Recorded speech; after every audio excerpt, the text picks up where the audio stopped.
I started uploading semi-regularly at February-ish, February, March, and I don't necessarily like being on camera or getting ready to be on camera, so I made a little Sona character. And he's pretty nice, he's just a bunch of PNGs that I slapped together in editing, but I dyed my hair recently, so he doesn't look like me anymore. And my way around that is to make a whole new one that's, first of all, just a bit more detailed, but also has hair that I don't need to worry about changing every time I re-dye my real life hair. So what you're seeing right now and what you've been seeing in the background is not the final version. It's kind of me just getting down what I know that I want and like eyeballing and figuring things out. I initially had the Sona wearing like snail headband and a little backpack shell, and I got rid of that and I just made it actual stalks coming out of the forehead and an actual shell. I also changed the shell from being just a brown common snail shell to being one of the, I don't remember what they're called, I think there's actually multiple types, but like the sea snails that are used to make royal purple dye. The original Sona also just had a green hoodie on, and so again, I went some more detail. I put together a bit more of an outfit. Nix the pants, I couldn't figure out a way to make them a way that I enjoyed, so I just crop them out, and then I'm editing out any of me drawing them because I cropped it out. Anyway, I went for a kind of space and star motif because I think next to snails, that's kind of on brand for me.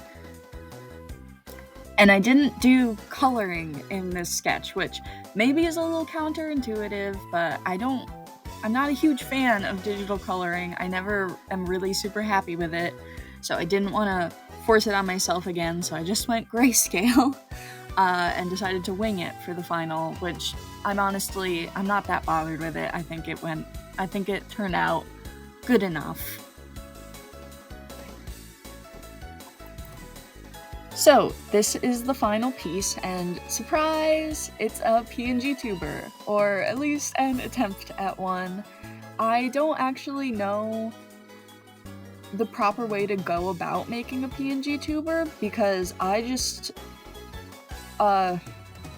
if I knew something would need its own layer, I went and drew it like that, and blocked the colors like that, instead of making one big piece and like cutting it up, which I think is what you're supposed to do, but I don't know. I'm working on Fire Alpaca here, and it is what it is. And like I have said, I'm not super happy with coloring digitally. I have a lot of trouble with it. I am more used to like actual paints and stuff like that. But all things considered, I don't think this coloring is too bad. You are going to see me go through and change a lot of shading, but what I settle on, I don't really mind that much.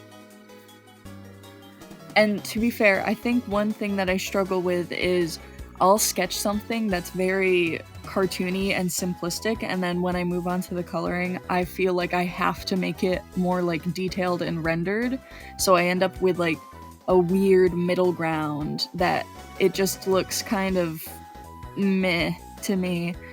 And there are ways around that. I gotta practice it, but I hate practicing it, so it is what it is.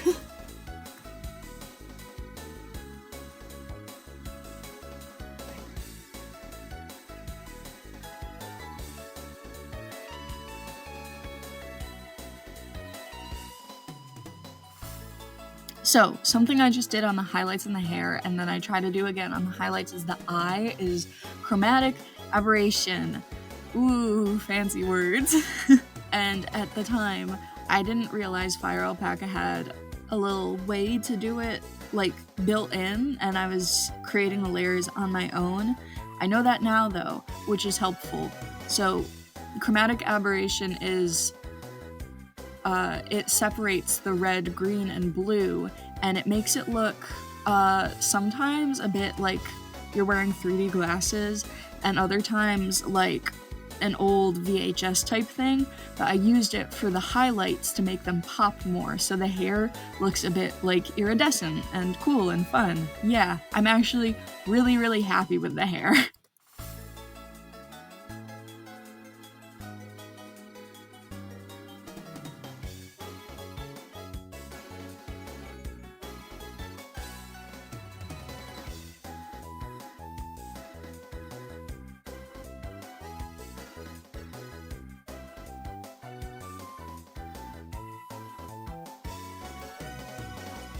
And then on to the outfit, which I like, not necessarily as much as the hair, but it's still not bad.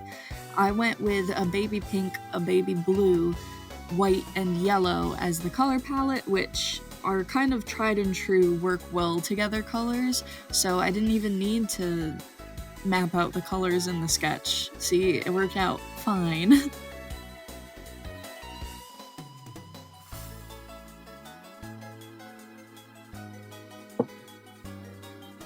And doing all of the layers was a bit of a hassle just because I wanted different like arm placements for when like different expressions and when I was silent versus when I was talking. And like hands are hard. Dude, I drew so many hands.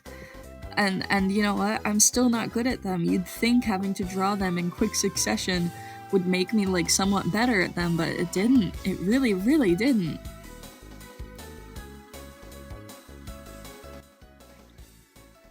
Okay, this is the finished dude.